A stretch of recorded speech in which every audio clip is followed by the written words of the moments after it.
Salut tout le monde et bienvenue dans Let's Talk Venture, le podcast des voyageurs, backpackers et aventuriers aux folles histoires.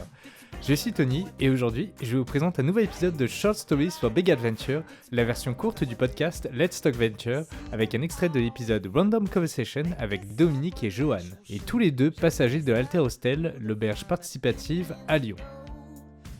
Du coup, c'est quoi les clichés que tu avais de la France avant et que tu vois que c'est vrai, et quels clichés tu pensais avoir de la France et qui sont faux en fait au final?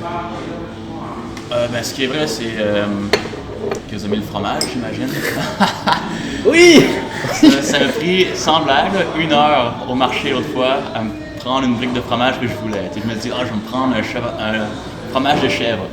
Et là, tu arrives dans la section fromage de chèvre. Et là, c'est une histoire, mon gars. Tu dis, avec des épices, herbes de Provence, cendres, âgées, pâgées, mou, en petits tubes, en pyramide, en cube, en cœur. Name it, hein? En tout cas. Donc là, je suis comme, c'est la folie ici. Donc ça, c'est vrai. Oui! Ouais. Oui, c'est vrai que vous n'avez pas beaucoup de fromage là-bas. Non, fromage de poutine, puis... Ça, c'est excellent. excellent. Fromage en crotte, comme on dit, là. C'est le cheddar, c'est ça? Non, c'est un peu différent. Je sais pas comment expliquer ça, mais c'est... je sais pas, c'est une bactérie différente qui fait que nos fromages, c'est en petites crottes, en petites boules. On appelle ça du fromage en crotte. Mais du non. fromage fait quick. Ouais, j'étais dans un sac, c'est plein de petites boules, puis ça fond à une bonne température, puis ça melt avec la poutine, puis c'est excellent, mon homme. J'avais beaucoup avec un resto à Québec comme ça. Mais On j'espère. faisait de la poutine, mais c'était une tuerie. Ah ouais? Oh, c'était... Si un jour tu me dis, je te trouve le resto. La poutine, tu peux remix ça comme tu veux. Tu peux avoir la classique, donc frites, gravy et fromage, ou tu peux rajouter du poulet, des petits pois, du porc effiloché, tu peux la faire végétarienne, tu peux la faire avec sucré, salé, name it. Comme tu veux. J'ai l'impression en fait votre poutine c'est un peu votre baguette de pain, vous la mélangez avec tout ce que vous pouvez, vous faites des variantes qui est autour de la poutine. Sauf que c'est un repas quoi. C'est ça. Mais c'est une bonne bouffe de brosse, comme on dit. Là. C'est une bouffe de brosse. Ça, c'est québécois. Une cuite, quand tu bois beaucoup d'alcool. Là, ah ouais, ok. Chaud, là, on dit que c'est une bouffe de brosse. Ça veut dire que quand tu sors le vendredi soir avec tes amis, avec tes chums, ben t'es complètement sous. Ben là, tu vas prendre une poutine à 2h, 3h du matin. Ben, ça rentre. C'est comme votre kebab, vous autres. Ouais, j'allais dire ça. J'avais fait un comparatif avec le fameux kebab. Yes. C'est pas vraiment une bouffe que tu prends avec ta nouvelle date. Là, on va te prendre une petite poutine, ma copine. En tout cas. Ah la vache. Ah ouais. Et du coup, ils font de la poutine végétarienne aussi, c'est ça? Il y a moyen. Ah, il y a moyen. Normalement, le gravy, la sauce brune, c'est à base de bœuf, mais là, tu peux aussi la faire à base de champignons. Et that's it. Patates, c'est végé, fromage, si t'es pas vegan, tu peux avoir du fromage, sinon tu prends un remix fromage de noix ou je sais pas quoi. Ils font du fromage de noix? Il y a moyen de s'arranger, hein? Oh! Ah, ça c'est cool ça. Ton podcast va t'amener à ouvrir un resto, je pense. C'est ça, on fait recette de cuisine en podcast. C'est quoi les plats autres que la poutine qui sont typiques du Québec ou du Canada? Il y a plein de trucs de sirop d'érable. Donc Ouais. si jamais... Ils ne connaissent que ça là. c'est trop bon, attends là.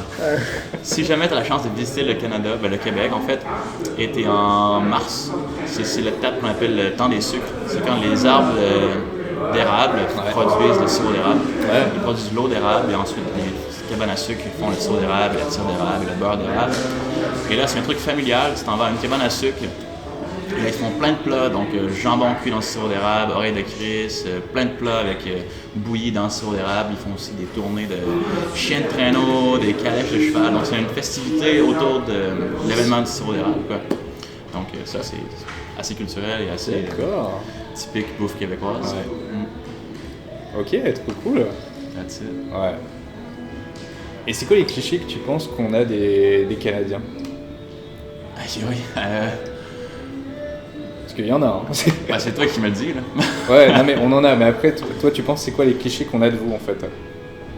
Tabarnak, puis qu'on vit dans des cabanes en bois rond, puis qu'on porte le gilet à carotté, puis le chapeau de castor, puis... Ah, le chapeau de castor, on l'a oublié un peu. Ouais. Enfin, moi, je l'ai oublié, mais La chemise à carreaux, ouais, totalement. Ouais. On a tous des grosses barbes, puis on fait du snowboard, puis du ski, je sais pas. Il y a des destinations de ski et de snowboard au Québec? Ben oui, c'est premium, c'est trop de la bonne. Ah. La bonne poudreuse, moi. En fait, là-bas, si tu veux, il neige partout. Il neige, Ouais. Voilà, il va neige partout, quoi. Ouais, mais après, je sais pas s'il y a des bons reliefs en fait pour faire des descentes. Ouais, il y en a beaucoup. Il y en a des plus grosses montagnes dans l'Ouest canadien, les Rocheuses canadiennes. Donc ça, c'est de la bombe. Mais la ville de Québec, Ouais. c'est super parce que c'est fait sur une colline. Ouais. Et quand il y a des grosses bordées de neige, ben il neige, je te dis, là, on a 1 mètre de haut dans les rues et tout. Et quand j'étais jeune, avec mes potes, on prenait nos snowboards, puis on montait la côte de la ville de Québec, puis on descendait dans les rues, dans les rails, par-dessus les voitures. C'est vrai? C'était des trucs de En ouf. fait, toute la ville est en pente, en fait. La ville devient un gros snowpark. Mais Ah non! ouais, c'est le délire. Et il y a plein de gens qui filment ça, qui jumpent les remparts, puis ils font ça pour les vidéos du X-Games et tout, là, c'est connu. Là. Ah ouais. Ah putain, mais stylé! Ah ouais, ça marche. Donc la ville devient un gros parc d'attractions de ski, snowboard. Mais c'est pas dangereux? Ouais, puis. On s'amuse, on se met en masse. Ça dure combien de temps la saison de neige là-bas? C'est long quand même. On se parle aujourd'hui, puis on a déjà eu leur première bordée de neige. Peut-être, mettons, 1 ou 2 cm au sol Ouais. déjà. Là. Donc de novembre jusqu'à fin avril. Ah ouais, quand même. Ouais. Ouais. Il fait frais dans l'estime. Hein. Et c'est assez extrême, tu vois. Et on m'a dit ça descend entre du moins 40 et en été ça monte à 40 degrés, c'est ça? Ouais. C'est ça. Du coup, en fait, tu l'as bien aimé la France parce que c'est assez tempéré par rapport à ça. C'est ça, mais je suis pas là pour assez longtemps, mais Hmm. j'ai passé 1 an en Australie. Parce Wow. qu'il n'y a pas de moins 1, donc c'était le paradis. Mais il est plus 45, donc Ouais. je sais pas ce que j'aime le plus pour vrai. Ouais. Et t'as beaucoup visité au Québec, au Canada? Ouais, j'ai fait. Ben, je suis né dans l'Est Ouais. et j'ai déménagé dans l'Ouest. Ouais. J'ai fait le voyage quelques fois au milieu. J'ai visité un peu le Québec, la province du Québec, un peu l'Ontario, mais j'ai beaucoup visité la Colombie-Britannique et l'Alberta. La Colombie-Britannique, Ok. c'est une province à l'Ouest. J'étais guide touristique en Colombie-Britannique, donc C'est j'ai vrai? fait beaucoup de montagnes, beaucoup d'îles, beaucoup de lieux touristiques. J'ai vraiment visité cette région-là, les montagnes, les lacs, Allez. Et du coup, t'as des coins à recommander au Canada? la Colombie-Britannique, Ouais. 100%. Si t'aimes la nature, les animaux, faut que tu ailles voir ça. Ouais.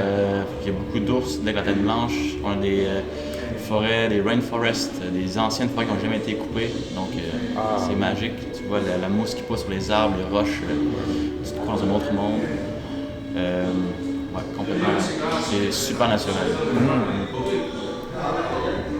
T'as vu un ours dans ta vie? De quoi? T'as déjà vu un ours? Au zoo. Au zoo? Ah, ça compte pas, là. Oui, mais ça compte pas, évidemment. Ah ouais, voilà. Tu vas en voir là-bas, c'est ça, c'est clair. Les orignaux. Et quoi? Un orignal. Les orignaux, c'est des espèces de grands chevals avec des mots. Tiens, t'imagines un cerf qui fait genre 2 mètres de haut. Un quoi. caribou? Mais Non, c'est ça plus c'est gros un qu'un renne. caribou. C'est Non. plus gros qu'un caribou? Oui, un caribou en fait c'est juste un renne en fait. D'accord. C'est la même chose qu'un renne, alors qu'un un orignal c'est comme un élan. Non, c'est plus gros qu'un élan. Non, c'est la même chose qu'un élan. Tu penses? Ouais. Un élan, c'est un Mais il me elk. semble. Non, un élan c'est un orignal. Et un caribou, c'est pas un élan? C'est un renne. Aïe aïe. Attends un peu, on va s'insister là-dessus, je pense. Ok, t'as un cerf. Il y a un cerf, Ok, t'as un cerf. Après ça, t'as un élan. t'as un élan, Ok. t'as l'orignal. Et t'as l'orignal sur le top. T'as l'orignal, c'est la même chose qu'un élan. Ok. Le caribou, c'est la même chose qu'un renne. Et un cerf, c'est différent. Ouais, ok. J'ai toujours eu la. En tout cas, c'est juste des noms, je pense que. Franchement, j'ai aucune idée de la hiérarchie du truc. Je sais juste que c'est Donc, des animaux qui du sont coup, très Parce qu'en anglais, aussi on a d'autres termes. Un orignal, c'est un moose. Un élan, c'est un elk. Un caribou, c'est un caribou. Puis un cerf, c'est un deer. Le deer, ouais. Donc c'est. Et le deer, c'est le plus petit, c'est ça? Le deer, c'est plus petit, ouais. C'est Ouais. un cerf. Ouais. C'est Bambi. C'est Bambi, c'est Ouais. ça. Voilà. Voilà. Bon, et du coup, Un chevreuil. l'orignal, il peut faire 2 mètres de haut environ. Ouais. Mais il me semble avoir vu une vidéo comme ça d'un orignal. Ouais. qui est à côté d'une voiture en train de marcher et le truc est immense. Ouais. Super grand. Ouais. C'est genre ça fait facilement 3 mètres, plus de 3 mètres avec les bois, c'est ça? T'as vu les bois, c'est 1,5 m, c'est immense. Ça t'empale, c'est un arbre. Ouais. Donc il y a ça à voir. T'as les grizzlies, les ours bruns, les ours noirs, qui sont la même affaire. Même à côté de l'océan, t'as plein de trucs dans l'eau, t'as des saumons, plein de types de saumons qui sont différents. Les killer whales, les orques, les dauphins. Donc, il y a pas. C'est les belugas qui sont dans l'est. Baleines grises. Ça, je trouve ça trop cool, tu vois, par rapport au Canada. C'est le fait que vous ayez réussi à développer un tourisme écologique en quelque sorte autour de toute la nature et tout. Total, ouais. Et j'avais vu sur internet, vous venez d'inaugurer une piste cyclable ou un chemin de randonnée qui traverse vraiment tout le Canada, c'est ça? Ou genre ça met 1 an vraiment à tout traverser? On l'avait déjà depuis un bout pour la randonnée pédestre. Elle s'appelle la Baden Powell, donc celle qui fait de l'est à l'ouest. Mais là, en cycliste, je ne savais pas.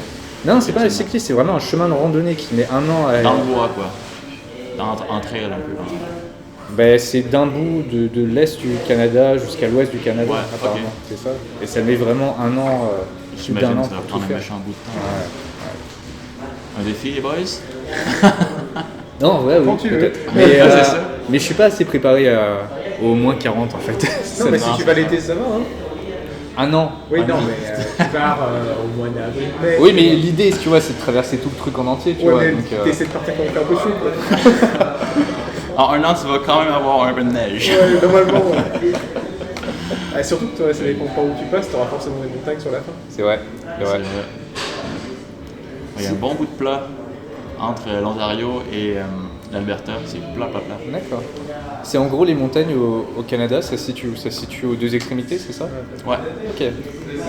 Et entre les deux, c'est plat. C'est cool, C'est plat, t'as plein de rivières, des lacs, les grands lacs en Ontario et tout.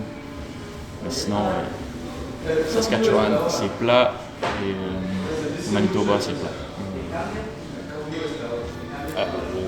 Allez, je dis à notre ami que conduire de l'est à l'ouest, ça prend 7 jours. Si tu fais juste conduire, t'arrêtes pas, tu fais pas de visite, rien. C'est Donc 7 fois 24 heures, c'est ça? C'est ça. Donc ça te fait une bonne drive. Bon, on va pas calculer, moi. Non, c'est ça. Mets de la bonne musique, puis c'est parti. Un grand merci à Dominique et Johan d'avoir accepté de me laisser enregistrer cet épisode. Merci également à l'Alterostel et à son staff de me laisser enregistrer le podcast chez eux. Et surtout, merci à vous d'avoir écouté cet épisode jusqu'au bout. Je vous invite chaudement à aller écouter l'épisode complet ainsi que les épisodes précédents de Let's Talk Venture. Et vous pouvez retrouver d'autres épisodes de Let's Talk Venture sur YouTube, Apple Podcast, Deezer, Spotify, PodCloud, les archives d'Internet et vos applis de podcast dédiés. Vous pouvez m'aider à faire grandir ce podcast en y mettant une note et un commentaire sur iTunes ou YouTube, mais surtout en partageant mes podcasts et en parlant autour de vous. Je compte sur vous. Et on se retrouve très vite pour de nouvelles aventures.